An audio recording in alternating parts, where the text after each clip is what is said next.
Bismillahirrahmanirrahim. Assalamualaikum warahmatullahi wabarakatuh. Alhamdulillahilladzi anzala hadzal din, anzala al-Qur'an wa arsala ilaina rasulan shadiqal masduq.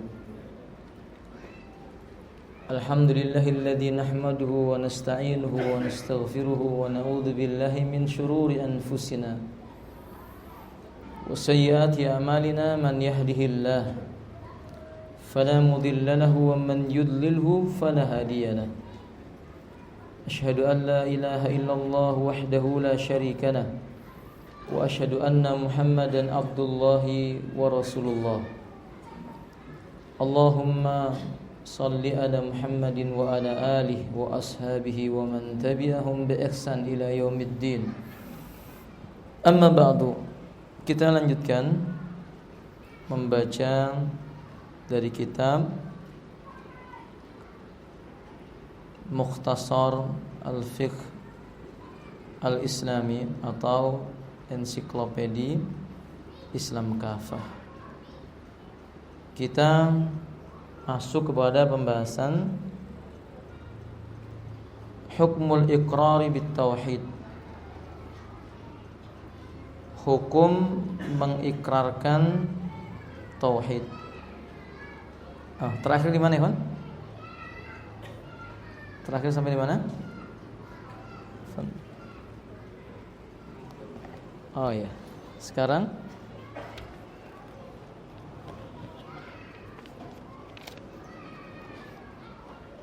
Baik.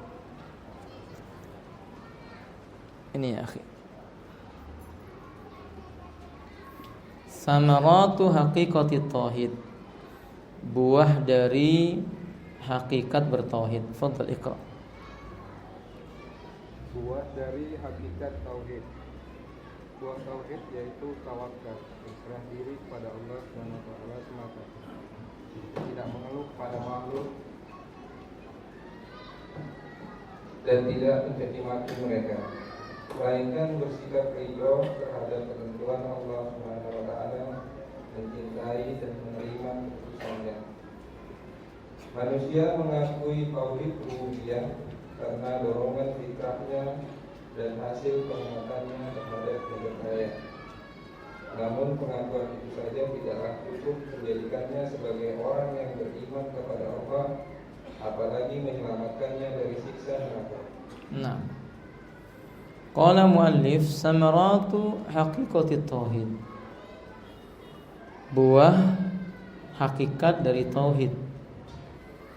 Jika seseorang itu bertauhid ya ikhwah, maka dia akan memiliki at-tawakkul 'ala Allah wahdah.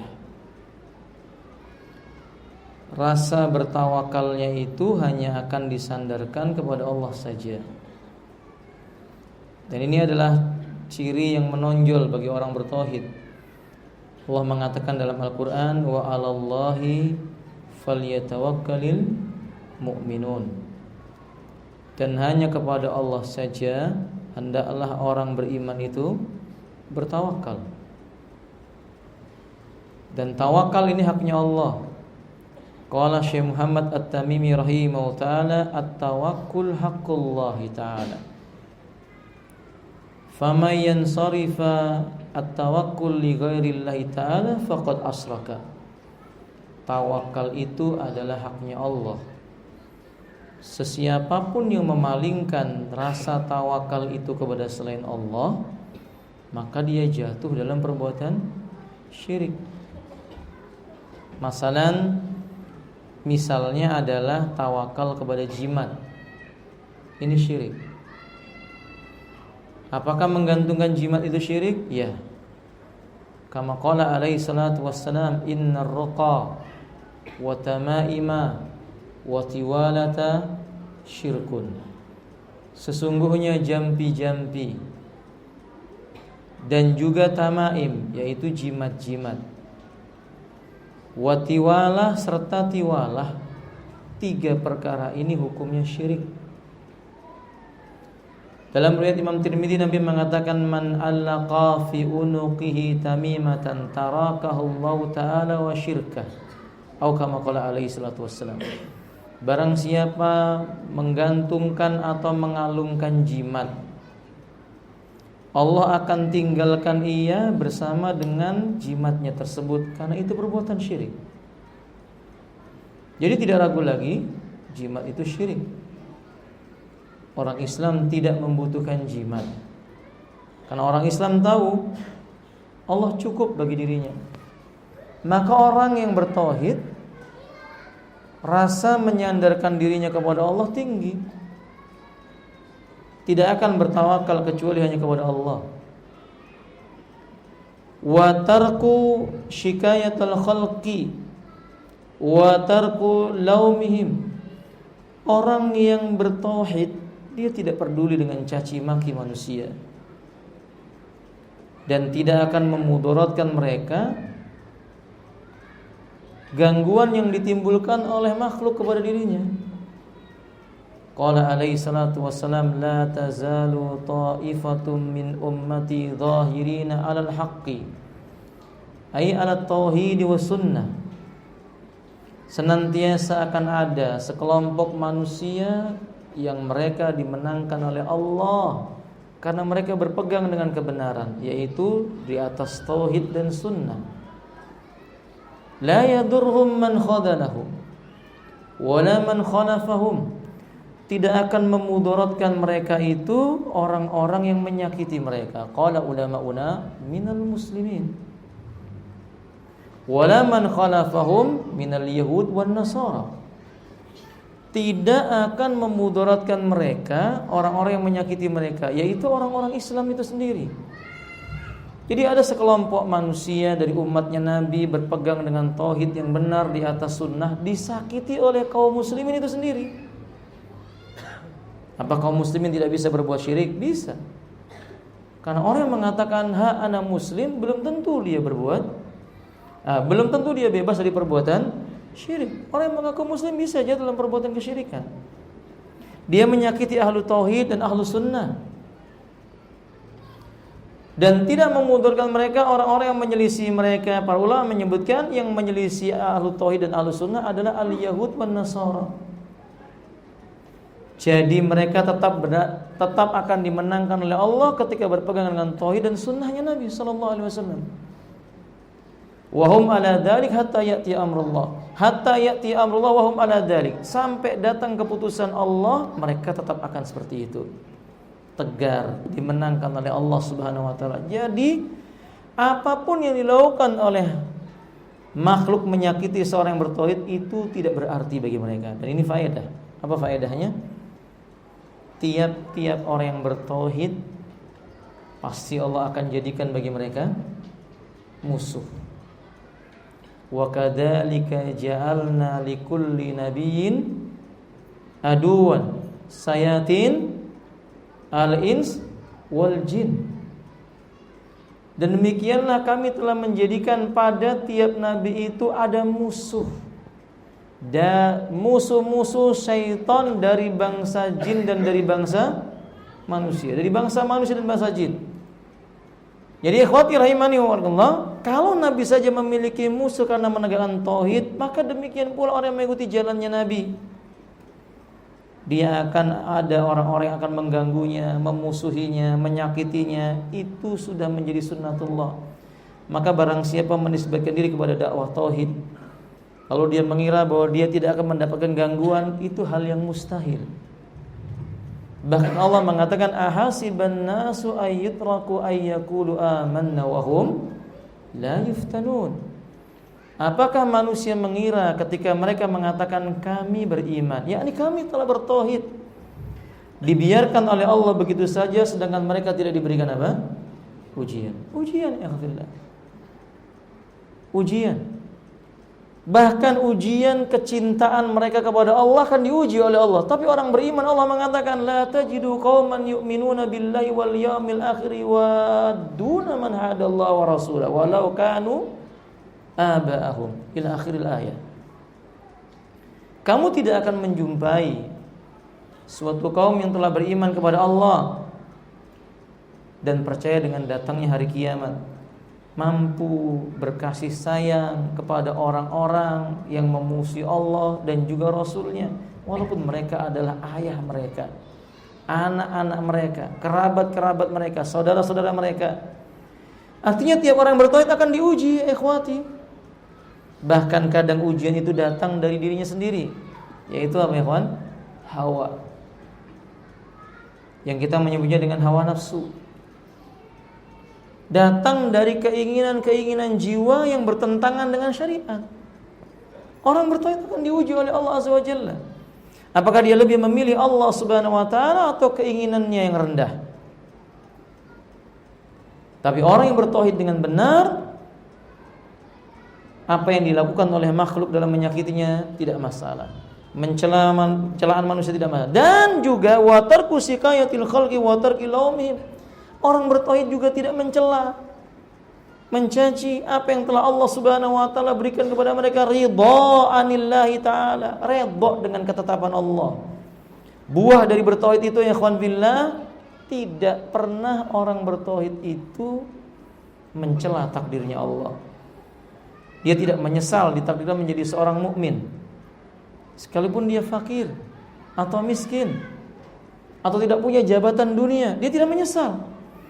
Karena kebahagiaan seorang mukmin tidak ditakar dengan apa yang tampak berupa harta, kekayaan atau yang semisal darinya. Cukup baginya apa yang Nabi sallallahu alaihi wasallam mengatakan, innallaha la yanzuru ila suwarikum wala ila amwalikum walakinallaha yanzuru ila qulubikum wa fi riwayati Muslim wa a'malikum. Sesungguhnya Allah Subhanahu wa taala tidak memandang kepada bentuk tubuh kalian dan harta kalian, akan tetapi Ia melihat ke dalam hati kalian dan amal kalian, dalam riwayat Imam Muslim. Nah, maka apabila raiman ketetapan Allah kepadanya redha. Enggak mungkin tauhid mencela takdir, mencela qadanya Allah taala, la. Kemudian wa mahabbatuh. Dan ahlu tauhid itu mencintai Allah. Kecintaannya kepada Allah tidak bisa dikalahkan dengan yang lainnya. Kalau manusia yang lainnya Allah mengatakan wa minan nasi may yattakhidhu min dunillahi andada yuhibbunahum ka hubbillah. Dan di antara manusia ada yang menjadikan untuk Allah tandingan-tandingan, ia cintai tandingan itu seperti ia mencintai Allah taala.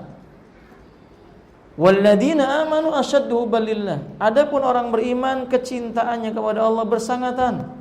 Buah tauhid, ia mencintai Allah. Kalau ia mencintai Allah, ia mencintai hukum-hukumnya Allah. Kalau ia mencintai hukumnya Allah, at-taslimu li hukmi, tunduk dengan aturan hukumnya Allah taala. Enggak mungkin orang yang bertauhid itu balelo bahasanya ya, membangkang dengan hukumnya Allah. Tidak. Dia akan tunduk dengan hukumnya Allah Azza wa Jalla. Diterima oleh akalnya atau kalau ditolak oleh akalnya. Di mana akal? Di sini atau di sini? Jadi kalau antum ngomong diterima oleh akalnya atau diterima oleh akalnya, yang mana ini kafilah? Ya, ayolah ikhwan, jawablah, antum pura-pura tidak tahu antum ya. Akal di mana ikhwan? Di dada sini atau di kepala sini? Hah? Di kepala, di dada. Khilaf bainakum. Antum lagi khilaf ini kafilah. Ayo yang punya pendapat mengatakan kepala, alasannya apa? Enggak apa-apa, Pak. Salah enggak apa-apa, belajar. Kenapa kepala? Tadi sebelah sini saya mendengar ada yang menjawab di kepala. Kenapa? Kita berpikir dengan logika dan otak kita. Otak itu sebagai perantara untuk berpikir ataukah memang tempat untuk berpikirnya? Baik. Bagi yang menjawab hati, apa alasannya? Orang yang mengatakan bahwa akal itu di hati, apa alasannya? Hah?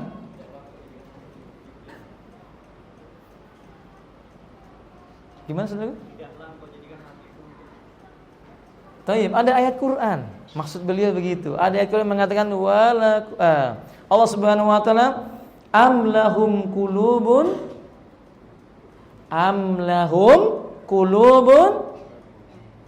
Ayat gimana ayatnya? La yaqilun. Apakah orang kafir itu punya hati, tapi hatinya enggak digunakan untuk berpikir. Nah, kalau gitu berpikir itu di mana ya, kawan? Ayo, di mana? Am lahum qulubun la yaqilun? Apakah mereka itu punya hati tapi tidak digunakan hatinya untuk berpikir? Yang mana kalau begitu berpikir? Di mana?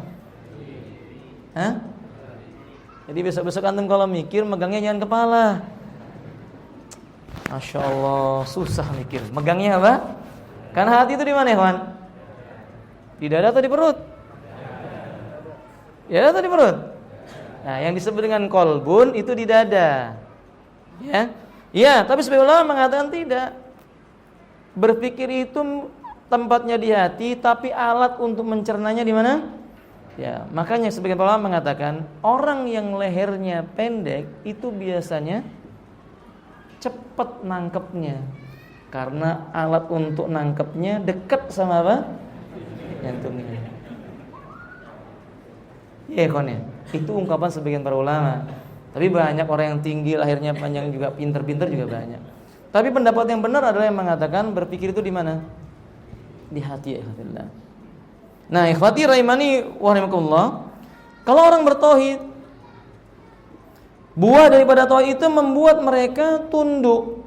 Walau bertunduk dengan hukumnya Allah, sekalipun hukum itu tidak bisa diterima oleh hatinya, oleh akalnya tidak bisa menerimanya. Apa contohnya ya khafillah? Hukum bunuh bagi orang yang membunuh. Mungkin sebagian orang mengatakan itu tidak sesuai dengan hak apa? Asasi manusia. Ya, lagi ramai toh di negeri ini lelaki gemulai bergaya tomboy. Disingkat apa itu? LGBT. Hukumannya apa dalam Islam? Apa hukumannya? Iya. Nabi Muhammad SAW menyebutkan idza ra'aita rajulaini, kalau kamu melihat dua orang laki-laki yaf'ala ma yaf'alu qaumul lutin, melakukan perbuatan seperti yang dilakukan oleh kaumnya Lut, faqtul fa'ilahu, bunuh yang melakukannya, dan kata Nabi bunuh pula yang diajak melakukannya. Berarti dua orang yang berlaku perbuatan daripada kaumnya Lut, liwat itu hukumannya hukuman apa? Hukuman mati. Ibnu Abbas ditanya gimana cara membunuhnya? Kata Ibnu Abbas, cari tempat yang tinggi. Di kampung itu yang paling tinggi mana? Kalau Balikpapan paling tinggi apa, Iwan? Sutet lah gitu ya, naik ke atas sutet itu. Jatuhkan kepalanya terlebih dahulu, lalu bawa batu ke atas, jatuhkan tepat di atas kepalanya. Itu hukumannya. Nggak bisa diterima sama akal.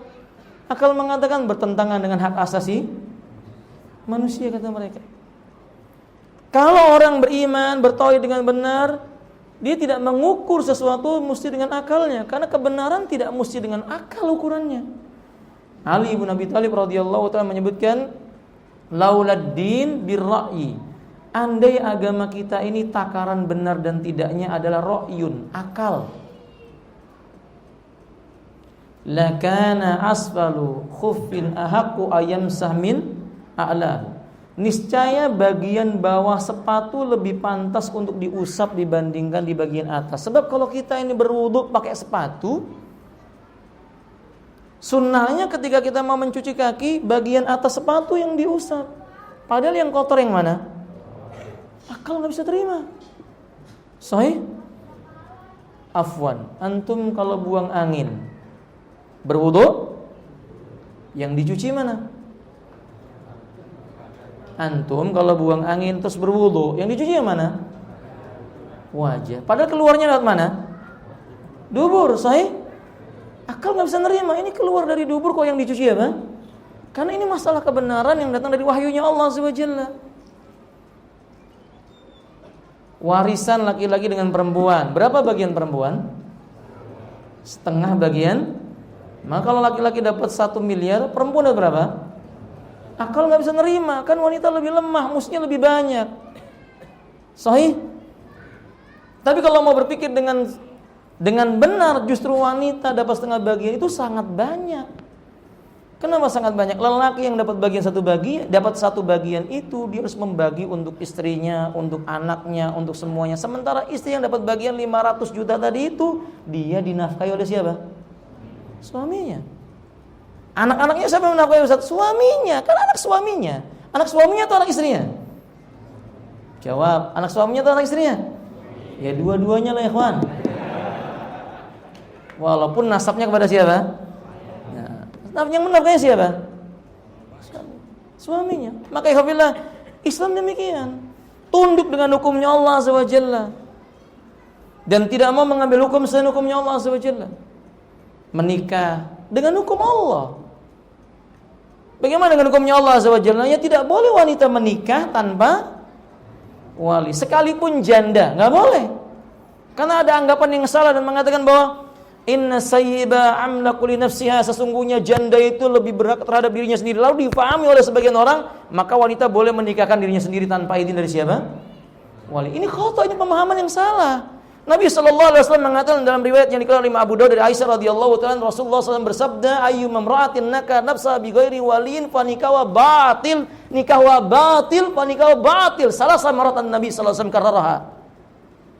Ketika Nabi mengatakan wanita manapun dia menikahkan dirinya tanpa izin walinya, pernikahannya batal, pernikahannya batal, pernikahannya batal. Berapa kali Nabi mengulang? Itu menunjukkan batal. Nabi tidak mengecualikan yang janda. Tapi yang dimaksud dengan hadis Nabi SAW bahwa janda lebih berhak dibandingkan orang tuanya. Tidak boleh orang tua menghalang-halanginya. Tidak boleh orang tua menolak permintaan agar si wanita itu dinikahkan olehnya. Itu maksudnya, paham ya kawan? Dia lebih berhak. Kalau si ayahnya punya pilihan A, ternyata si wanita punya pilihan B, maka yang lebih berhak terhadap wanita itu adalah si B. Wanita tadi lebih berhak untuk memilih si B, hak dia. Beda dengan wanita yang masih apa ya kawan? Nah, wanita-wanita yang gadis, kalau dia itu mau menikah, dia punya pilihan ini, bapaknya punya pilihan ini, bapaknya lebih berhak terhadap jiwa-jiwa gadis tersebut. Faham ya hafillah? Tapi tetap harus dengan kesepakatan si wanita gadis. Ini hukum Allah SWT. Mudah niatnya itu ya kawan, tinggal ada yang dinikahkan, ada yang dinikahi, ada yang menikahkan, ada saksi, plus ada apa? Mahar. Selesai, saya nikahkan kamu dengan putri saya. Saya terima nikahnya, Pak. Nggak disebutkan apa namanya? Maharnya, berarti hutang. Kalau misalnya orang saya terima nikahnya nggak disebutkan maharnya, itu berarti maharnya apa? Hutang. Sah atau tidak? Ada yang melihat? Sah. Nggak seperti sekarang sebagian orang mempersulit sebelum nikah. Ayo kita baca syahadat dulu. Sudah muslim disuruh baca syahadat, suruh baca istighfar 3 kali, suruh baca Al-Fatihah. Kenapa enggak Al-Baqarah sekalian begitu? Sebagian orang Nabi mempersulit. Suruh harus satu nafas, plus harus jabat tangan, digerakkan lagi. Saya terima nikahnya 6 kan. Saya nikahkan kamu dengan putri saya Fulana bintu Fulana dengan mahar begini. Saya terima nikahnya putri Anda. Ikhwah, Islam enggak pernah ngajarkan seperti itu. Lihat hukum Islam. Allah mengatakan dalam Al-Qur'an Nabi SAW mengatakan yassiru wala tu'assiru, mudahkan urusan agama kalian, jangan kalian persulit dalam masalah agama ini. Allah mengatakan dalam Al-Qur'an Karim, yuridullahu bikumul yusra wala yuridu bikumul usra. Allah ingin yang gampang. Ini hukum Allah. Fahim? Jual beli diatur dalam Islam, tidak mau mengambil dengan tata cara yang tidak datang dari Islam, yang bertentangan dengan Islam ditolak. Walaupun akalnya, hawa nafsunya tidak bisa menerimanya. Ikhwati rahimani Allah. Allah mengatakan dalam Al-Qur'an wa halallahu al-bai'a wa harrama ar-riba. Allah halalkan jual beli dan Allah haramkan riba. Salah satu bentuk riba, maka Islam memberikan kaidah. Kullu qardin jara fi manfaatan fahuwa riba. Tiap perkara utang piutang, pinjam meminjam, berharap dengan utang piutangnya itu dapat keuntungan, maka Islam menetapkan hukumnya adalah pinjam meminjam, utang piutang, berharap orang yang memberi utang itu dapat keuntungan, itu hukumnya apa? Riba kata Islam. Antum datang kepada sesepulan, saya pinjam uang. Berjaminannya apa? Sepeda motor. Sepeda motor antum dititipkan kepada dia. Antum pinjam 10 juta. Lalu sepeda motor itu dipakai sama yang meminjamkan untuk ngojek. Hasil ojeknya riba. Islam menetapkan demikian. Dan orang bertauhid tidak akan menolak bahwa ini tidak boleh, ini hukumnya riba. Karena Nabi mengatakan ahafuddan birriba Dosa riba itu paling ringannya karajul ladzi yankihu ummah, seperti seorang lelaki yang mengawini ibu kandungnya sendiri. Naudzubillah. Zina. Dia akan tinggalkan. Wadah? Sahih, Pak? Nah, Islam menetapkan membunuh diri sendiri tidak boleh, membunuh orang lain juga tidak boleh, membunuh janin tidak boleh. Banyak manusia pada hari mereka melakukan perbuatan yang bertentangan dengan syariat. Ini membunuh diri mereka sendiri. Apakah makna membunuh itu harus dengan pisau? Apakah membunuh itu dengan pedang atau dengan senjata atau dengan bom? Banyak maknanya. Bahkan termasuk membunuh, memasukkan ke dalam tubuhnya sendiri racun yang dia tahu itu racun. Itu termasuk membunuh diri sendiri. Dan Allah mengatakan innallaha kana bikum rahima. Sesungguhnya Allah terhadap kalian Dia Maha menyayangi. Dan Allah Subhanahu wa taala mengatakan wala taqtulu anfusakum wala tuhsaru anfusakum illa tahluka. Jangan kamu hasung jiwamu kepada jurang kebinasaan, jangan kamu bunuh dirimu. Dan banyak lagi hadis ataupun ayat yang menerangkan tentang hukum bunuh diri itu haram. Akhi fillah, Nabi mengatakan la darar wala dirar, tidak boleh merusak diri sendiri. Itu sama dengan membunuh, enggak boleh. Tapi banyak kaum muslimin yang mungkin belum paham tentang ini. Kadang dia menyakiti diri sendiri lalu kemudian membunuh dirinya itu tanpa dia sadari. Ya ikhwan, mengkonsumsi apa? Narkoba, itu membunuh diri. Maka Islam mengharamkan mengkonsumsi narkoba. Apa opium, apa lagi ikhwan? Hah? Beliau bilang rokok. Saya tanya dulu sama antum, rokok gimana rokok hukumnya ikhwan fillah? Ayo gimana hukumnya rokok? Halal atau haram? Mungkin makruh kali, antum malu-malu. Makruh atau haram? Hah? Mana dalil yang mengharamkannya? Karena kaidah dalam Islam itu, kaidah dalam Islam al-aslu fil adati ibahah. Segala perkara yang sifatnya dunia itu pada asalnya halal sampai ada nas yang mengatakan haram. Semua daging halal kecuali daging kok ragu-ragu sih ya ikhwan? Kecuali daging apa ikhwan? Mana dalilnya? Surah Al-Maidah Ustaz. Thayyib. Daging apa lagi yang haram? Daging anjing. Thayyib. Daging apa lagi? Kalau bisa dihitung ada dalilnya. Thayyib. Nah sekarang kalau ada orang mengatakan rokok haram, mana dalilnya? Tolong saya dibantu. Ayo ikhwan jangan takut, enggak apa-apa. Apa dalilnya rokok itu haram?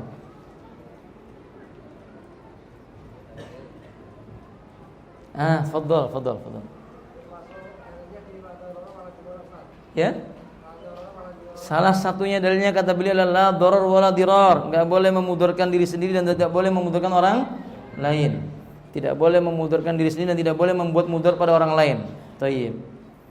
Perokok pasif itu biasanya lebih apa? Nah, berbahaya dibandingkan yang aktif. Walaupun sama-sama keduanya berbahaya. Apa dalil yang lainnya, ikhwan? Islam itu biasanya kalau mengharamkan sesuatu kadang tidak disebutkan dalilnya dengan tegas, tapi disebutkan dengan sebab-sebab tertentu. Misalnya karena benda itu kotor atau menjijikkan. Karena benda itu kotor atau menjijikkan. Contohnya itu. Misalnya binatang ayam. Tapi dia makan kotoran. Pada saat itu binatangnya dinamakan apa? Al-Jal. Siapa yang tahu? Al-Jallala. Binatang jalala nggak boleh dimakan sampai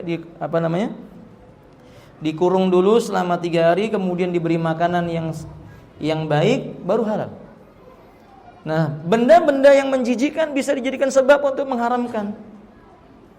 Akhi fillah, ana mau tanya sama antum, pernahkah antum melihat orang makan donat sambil BAB? Atau pernah dengar nggak si fulan makan donat sambil BAB? Pernah? Kenapa? Kenapa ya kawan? Kenapa orang nggak mau makan donat di tempat buang air besar? Karena donat itu bersih. Sementara WC itu apa? Kotor. Nggak cocok. Iya, nggak cocok. Donat bersih, WC kotor. Pernahkah antum lihat orang merokok di WC? Antum lihat? Innalillahi wa inna ilaihi raji'un. Antum tahu ya kawan? Tapi pernah mendengar seperti ini toh? Bahkan sebagian orang berpendapat merokok di WC makin apa? Kenapa? Karena cocok. Sama-sama jorok. WC kotor, rokok juga apa? ketemu, cocok. Wadah. Dan itu saja secara akal sehat, di sini nunjuknya kan ya. Secara akal sehat pasti orang mengaku itu. Belum lagi dalil-dalil yang banyak. Akhi fillah, antum sedekah di hari Jumat berapa? Ada yang pernah sedekah di hari Jumat 10 juta? Ada insyaallah ya. Setiap Jumat 10 juta? Insyaallah ada ya kawan ya. Paling banter berarti 1 bulan berapa? 40 juta. Itu kalau antum gajinya mungkin 100-an juta. Dan kalau kita misalnya kadang kita sedekah di hari Jumat paling tinggi mungkin 100.000. 1 bulan berapa ya kawan? 400.000. Sebungkus rokok berapa? Yang tahu. Berapa sebungkus rokok ya kawan? Hah? 15.000? 15.000 ya kawan. Masya Allah. Orang kalau sudah kecanduan rokok sehari berapa bungkus? Yang tahu alhamdulillah. 2? Nah, berarti 30.000. Kalikan 1 bulan. Berapa ya kawan? 900? Sedekah nyari Jumat berapa kali? 100 kali 4 berapa? 400.000. La haula wala quwata illa billah. Itu enggak adil. Enggak adil ya fillah.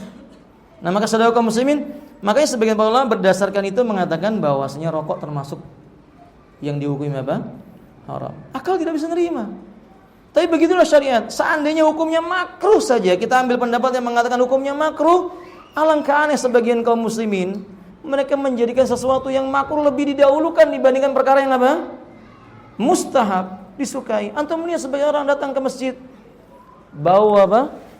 Rokok. Kita kasih minyak wangi, ya model kenyong-nyong lah begitu ya. Diterima atau tidak? Enggak diterima. Afwan saya enggak bisa. Sunnah ini ya, sunnah. Cuma sunnah kata dia. Sahih. Tapi kalau akhi antum bawa rokok, kan rokok cuman makruh. Apa faedah yang bisa diambil? Orang-orang seperti ini meremehkan sunnah kemudian mendahulukan yang mana? Mestinya orang muslim itu mendahulukan yang sunnah kemudian meninggalkan yang apa? Itu baru benar. Nah, kalau tauhidnya benar, dia akan taslim dengan hukumnya Allah. Bukan hanya itu, wa husnu ibadati. Orang yang tauhidnya benar, buahnya apa? Peribadatannya kepada Allah menjadi baik. Orang kalau tauhidnya benar, ibadahnya jadi baik. Apa itu? Beribadahnya karena Allah. Bukan seperti ini ketika disanjung, dipuji, dilihat oleh orang, ibadahnya semangat. Ketika banyak orang dia beribadah semangat. Ketika dia sendirian, tidak ada sanjungan bahkan cacian, dia tidak beribadah. Itu bukan orang bertauhid. Orang bertauhid mau dipuji, mau dicela, mau dimaki, mau disanjung, pokoknya dia beribadah karena Allah. Antum melihat dalam pembahasan ciri-ciri orang munafik. Salah satu ciri-ciri orang munafik itu kalau beribadahnya dia semangat ketika dipuji, disanjung. Ketika orang mencela, menjauhi dia berhenti dari beribadah kepada Allah Ta'ala. Na'udzubillah min dzalik. Kalau tauhidnya benar, di tengah malam enggak ada orang lihat, enggak apa-apa. Dia akan apa? Sholat. Sahih? Bukan cuma di bulan Ramadan ramainya masjid. Nah, hakada. Waluzumu ta'ati. Selain itu orang yang bertauhid masuk waktu. Selain itu orang yang bertauhid senantiasa mentaati Allah Azza wa Jalla, enggan untuk menyelisihi aturannya Allah. Kenapa? Karena ketauhidannya bisa berkurang karena menyelisihi ketauhidan perintah Allah Ta'ala. Bukankah telah kita terangkan bahwa iman itu bertambah dan berkurang, bertambahnya karena ketaatan dan berkurangnya karena apa? Maksiat. Nah, ini diantara buah tauhid. Maka apa kesimpulannya? Orang bertauhid itu hidupnya tentram. Antum tidak akan jumpai orang yang paling tentram dan tenang itu kecuali orang yang bertauhid. Antum lihat. Orang bertauhid kalau mau berangkat kerja, keluar rumah tinggal berkata bismillah, tawakkaltu 'ala Allah, la haula wala quwata illa. Coba orang musyrik kalau mau keluar dia menghitung berangkat tidak. Ketika dia kejatuhan cicak enggak jadi berangkat, hidupnya enggak tenang. Gara-gara mimpi. Kemudian dia begini. Coba orang bertauhid. Orang bertauhid hanya menyerahkan urusannya kepada siapa? Allah Subhanahu wa taala. Sahih? Antum kalau bertauhid di tengah jalan nabrak kucing, sudah khalas, kucing ketabrak. Ya wajar. Kucing jalan-jalan di jalan raya, wajar ketabrak. Coba kalau orang berbuat syirik, dia bingung. berhenti, buka bajunya, dia bungkus, dia makamkan, nabrak orang, dia lari. Itu kan menunjukkan bahwa mereka akalnya hilang. Sahih? Nggak tenang, hidupnya nggak tenang. Ya, orang bertauhid itu ya, bangun di tengah malam, tidak lihat jendela, ngintip mobilku kenapa? Enggak. Bangun, berwudu, sholat. Waduh, sudah ditutup pagarnya, dikunci, tawakal, tenang hidupnya. Coba kalau nggak orang bertauhid, bunyi sedikit di gerobak, apa itu? Ana begini, nggak punya tauhid, nggak tenang hidupnya. Fahim? Orang bertauhid mau lewat di mana saja, mau di kuburan kah, di tempat yang sepi, dia akan berkata, a'udzu bikalimatillahi tammah min syarri ma khalas. Muncul jinnya, tenju dia. Bertauhid, sahih? Coba kalau orang musyrik mau lewat tempat yang sepi, permisi datu, la haula wala quwwata illa billah. Orang yang tidak bertauhid, orang musyrik, nggak tenang hidupnya. Fahimtum ya billah? Orang bertauhid itu tenang. Dia pulang dari pengajian, tenang, istrinya mau marah-marah tinggal dia hadapi. A'udzubillahi minasyaitonirrajim. Bertauhid. Sahih. Coba kalau orang enggak bertauhid, istrinya marah sudah Masya Allah, tunduk kepalanya, bingung. Maka saya berpesan kepada diri saya dan kepada antum, jaga tauhid ini dengan benar. Insyaallah Allah akan mendatangkan ketenangan dan Allah akan mendatangkan ketentraman. Wallahu a'lam bishawab. Sampai di akhiru da'wana alhamdulillahirabbil alamin. Subhanakallahumma bihamdika asyhadu an la ilaha illa anta astaghfiruka wa atubu ilaika. Assalamualaikum warahmatullahi wabarakatuh.